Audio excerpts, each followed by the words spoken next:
Welcome students. आज का topic है इंट्रोडक्शन ऑफ बायोलॉजी। बायोलॉजी मतलब जीव विज्ञान को हम यहीं से पहला लेक्चर इसका शुरू करेंगे और हम लोग लगातार प्रयास कर रहे हैं आपके लिए एक बेहतर क्वालिटी वीडियोस की लाने की। इसी क्रम में ये नया इंटरफेस है, नए तरीके से ये वीडियोस हैं। आप इसके बारे में भी कमेंट्स में बताइएगा तो इस पर ज्यादा वीडियोस बनाए जाएं कि ट्रेडिशनल पर ज्यादा बनाए जाएं। तो आइए हम लोग शुरू करते हैं पहला बायोलॉजी का वीडियो लेक्चर।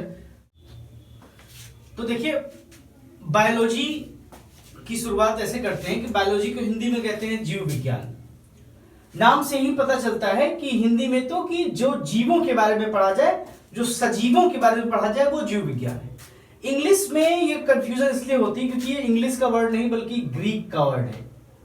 ग्रीक में बायोस का मतलब होता है लिविंग, सजीव, जो जिंदा है, चाहे प्लांट हो चाहे एनिमल, और लॉगस का मतलब स्टडी होता है। तो जो हम लिविंग की स्टडी करते हैं उसको हम बायोलॉजी कहते हैं। फादर ऑफ बायोलॉजी एरिस्टोटल, अरस्तु को कहते हैं। हिंदी में इनको अरस्तु कहते हैं, इंग्लिश में एरिस्टोटल। ये फादर ऑफ बायोलॉजी थे और इन्हीं को हम फादर ऑफ जूलॉजी भी कहते हैं, जो बायोलॉजी की एक ब्रांच है जो आगे हम आपको बताएंगे। बायोलॉजी को दो पार्ट्स में डिवाइड किया गया है। जब हम जंतुओं, केवल जानवर को पढ़ते हैं, एनिमल्स को, तो उसे हम जूलॉजी कहते हैं। और जब हम वनस्पत विज्ञान को पढ़ते हैं, प्लांट्स को पढ़ते हैं, ट्री को पढ़ते हैं, हर्ब्स को पढ़ते हैं, सर्ब्स को पढ़ते हैं, तो वो बॉटनी होता है, उसे हम वनस्पत विज्ञान कहते हैं। जूलॉजी को ग्रीक वर्ड आया है जून। जून का मतलब जंतु, जिसे हम एनिमल कहते हैं, और उसी जू का इस्तेमाल हम लोग चिड़ियाघर के लिए भी करते हैं, जहां एनिमल्स को रखा जाए वो जू है। वनस्पत विज्ञान में उसे बॉटने कहते हैं ग्रीक में, जिसका मतलब होता है हर्ब, सर्ब, ट्री। जो भी प्लांट्स, जो भी जानवर जो हर्बिवोरस हैं, शाकाहारी हैं, हर्बिवोरस हैं, वो उन्हें खाते हैं, उसे हम बॉटनी कहते हैं, वो वनस्पत विज्ञान में आता है। Father of biology zoology Aristotle इस तरीके से हुए कि सबसे पहली बार उन्होंने 500 लगभग 500 एनिमल्स को एक साथ एक बुक में लिखा। उनके बारे में सब कुछ, उनकी मॉर्फोलॉजी, उनका स्ट्रक्चर, उनके रोग, उनका व्यवहार, सबको लिखा। और उसी की वजह से ये जूलॉजी के फादर हो गए और बायोलॉजी के फादर हो गए। वनस्पत विज्ञान को थियोफेस्टस ने इसी तरीके से कुछ पौधों को एक बुक के रूप में शॉर्टलिस्ट किया और उसके बाद ये एक तरीके का विज्ञान हो गया, एक स्टडी हो गई, बुक बन गई।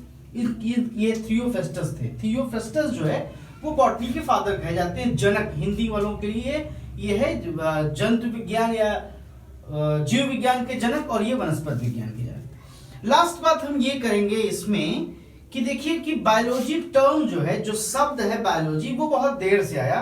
1802 में इस बायोलॉजी वर्ड को क्वाइंड किया था, सबसे पहले यूज किया था लैमार्क और ट्रावेरेनस ने। ये काफी इंपॉर्टेंट जनरल नॉलेज भी है और बायोलॉजी वालों के लिए भी इंपॉर्टेंट टॉपिक है। तो ये जो है मेनली हमने जीव विज्ञान को डिफाइन किया और ये इसके ब्रांचेस हैं। अगले स्लाइड में हम लोग देखेंगे कि बायोलॉजी को क्या और भी सब डिविजन्स में डिवाइड किया जा सकता है, और ब्रांचेस हैं। तो आइए चलते हैं दूसरी स्लाइड पे। तो आइए देखते पढ़ते हैं हम लोग सम ब्रांचेस ऑफ बायोलॉजी। जीव विज्ञान की कुछ शाखाएं, बहुत ज्यादा हैं, हम उसमें से कुछ आपको समझा रहे हैं किस बेसिस पे उसे हम अलग अलग करते हैं। तमाम तरीके होते हैं। जैसे पहला यहाँ पे लिखा हुआ है इकोलॉजी। इकोलॉजी जिसको हम पारिस्थितिकी कहते हैं, कि कोई भी एनिमल, प्लांट भौतिक स्थिति में कहाँ है, फिजिकली वो कहाँ रहता है, मतलब किसी एनिमल या प्लांट का आपस में जुड़ाव, इंटरेक्शन, और फिर इन्वायरमेंट से, जैसे वो पानी में रहता है, सन से, अर्थ से, और चट्टान से, मतलब जहां भी वो रहता है इकोसिस्टम उसका, उस तरीके से कहां उससे वो जुड़ता है उससे, इसी को हम लोग इकोलॉजी में पढ़ते हैं। मॉर्फोलॉजी, आकारिकी। आकारिकी क्या है कि हमको बाहर से देखिए, वो हमारी मॉर्फोलॉजी है कि हमारे पास एक नाक है, दो कान है, आंखें हैं, कहाँ लगी हैं, आंखें कहाँ पोजीशन कैसी करती हैं, पोस्चर कैसा है, फ्रंट बैक, सब कुछ वो मॉर्फोलॉजी में जो बाहर से हम ऑब्जर्व करते हैं।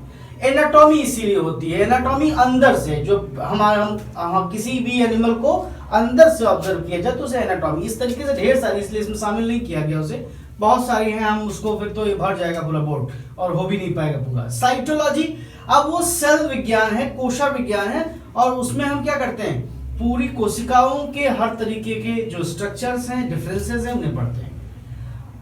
ऑर्गेनोलॉजी, हमारे किसी ऑर्गन के स्पेशलाइजेशन के लिए अंग विज्ञान पढ़ते हैं हम, ऑर्गेनोलॉजी। बायोकेमिस्ट्री, जैव रसायन, इसमें हम किसी भी एनिमल पर होने वाले केमिकल के प्रभाव और केमिकल का प्रयोग करते हैं। बायोफिजिक्स, किसी भी एनिमल, किसी भी प्लांट पर फिजिक्स के फिनोमेना अप्लाई करते हैं, उसे हम बायोफिजिक्स कहते हैं, जैव भौतिकी। टैक्सोनॉमी, हम लोग वर्गीकरण करते हैं, तमाम तरीके के फाइलम, क्लासेस बनाते हैं, उसी को हम कहते हैं टैक्सोनॉमी। शैवाल को पढ़ते हैं, एल्गी को तो एल्गोलॉजी, बैक्टीरिया को पढ़ते हैं बैक्टीरियोलॉजी, वायरस को पढ़ते हैं वायरोलॉजी। इस तरीके से ढेर सारे ब्रांचेस हैं, कुछ केवल प्योरली जूलॉजी के लिए हैं, कुछ प्योरली बॉटनी के लिए। मेडिकल साइंस, ये बड़ा पॉपुलर है, जिसमें हम जानते हैं पूरा इलाज कराते हैं, उसे चिकित्सा शास्त्र कहते हैं। फर्स्ट टाइम हिप्पोक्रेट्स, लगभग 320 बीसी के आसपास, हिप्पोक्रेट्स ने सबसे पहले कुछ रोगों को एक बुक में लिखा और उनके लक्षण, सिम्पटम्स लिखे, उनसे बचाव, प्रिकॉशंस लिखे और कुछ ट्रीटमेंट्स भी लिखे। इसीलिए हम मॉडर्न में father of medical science Hippocrates को कहते और जानते हैं। तो आइए हम लोग अगले में देखते हैं कि इसी इंट्रोडक्शन में कि हम बायोलॉजी पढ़ें क्यों, व्हाई स्टडी बायोलॉजी। देखिए स्टूडेंट्स, ये चर्चा होती है कि बायोलॉजी क्यों पढ़ते हैं, व्हाई स्टडी बायोलॉजी। तो बहुत सारे कारण हैं, स्कोप बहुत सारे, यहाँ हम ये बात नहीं करेंगे कि बायोलॉजी की पढ़ने से आपको फायदा क्या है, आखिर बायोलॉजी की जरूरत क्या है पढ़ने की। तो सबसे पहला जो इसमें आपको पॉइंट है, हेल्थ एंड डिजीज, स्वास्थ्य एवं रोग, ये बायोलॉजी का सबसे बड़ा एप्लीकेशन है। बायोलॉजी का हर स्टूडेंट डॉक्टर बनना चाहता है, क्यों? क्योंकि वो लोगों के रोगों को दूर करके और लोगों को स्वस्थ रखने में मदद करता है। बायोलॉजी के सबसे बड़ा उपयोग है, आप प्लांट्स को ऐसे हेल्दी रखना चाहते हैं, जो लोग एग्रीकल्चर करते हैं, आप जो है एनिमल्स को रखना चाहते हैं, वेटरनरी डॉक्टर्स होते हैं जो एनिमल्स को स्वस्थ रखना चाहते हैं, और ह्यूमन को भी स्वस्थ रखने के लिए तो सबसे बड़ी मुहिम चली हुई है। तो ये एक इसकी फील्ड है, इसको क्यों पढ़ते हैं। एग्रीकल्चर, ठीक है, दूसरा सबसे बड़ा टॉपिक एग्रीकल्चर। फूड और क्लॉथ इंडस्ट्री भी इसी के अंदर आती है। हम लोग तमाम तरीके के प्लांट्स को उगाते हैं, उन्हें खाने का इस्तेमाल करते हैं, उनको फूड के तौर पे, उनको क्लॉथ के तौर पे यूज करते हैं। तो एग्रीकल्चर में हम रोज नए नए एक्सपेरिमेंट्स करते हैं और नए नए तरीके की चीजें बनाने की कोशिश करते हैं। तो बायोलॉजी का एक इम्प्लीमेंटेशन इसमें भी होता है कि हम एग्रीकल्चर को कैसे इम्प्रूव करें और अच्छा बनाएं। इंटरटेनमेंट, ये जो है क्या होता है कि हम कंजर्वेशन ऑफ एनिमल्स भी कर लेते हैं और इंटरटेन भी करते हैं, चाहे वो लायन सफारी बना दें, राइनो सफारी बना दें, एलिफेंट सफारी बना दें, नेशनल पार्क्स बना दें, जू बना दें, चिड़ियाघर बना दें जिसको हम कहते हैं, तितलियों के लिए घर होता है, मछली के लिए एक्वेरियम हाउस होते हैं, वो सारे जो है मनोरंजन भी होते हैं और उनको प्रोटेक्शन भी दे दी जाती है, वो शिकारियों से बचे रहते हैं।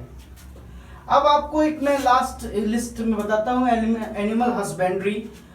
एनिमल्स को उगाकर, मतलब एक तरीके से उन्हें पाल कर हम उससे मिल्क लेते हैं, फ्लैश लेते हैं, एग्स लेते हैं और वो फूड के तौर पे यूज होता है, तो मेडिसिन भी बनाई जाती हैं।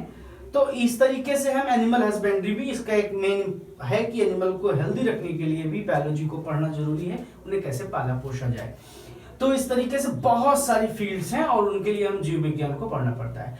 देखिए, हम रेगुलर हमारे विजिटर्स और ऑडियंस जो स्टूडेंट्स हैं उनके लिए बता दें कि बायोलॉजी की नेक्स्ट क्लास सेल से शुरू होगी, जो हर एक स्टैंडर्ड के बच्चों के लिए इंपॉर्टेंट होगी। तो हम लोग नेक्स्ट वीडियो जल्दी लेके आएंगे और वो उसमें हम लोग पढ़ेंगे सेल अर्थात कोशिका।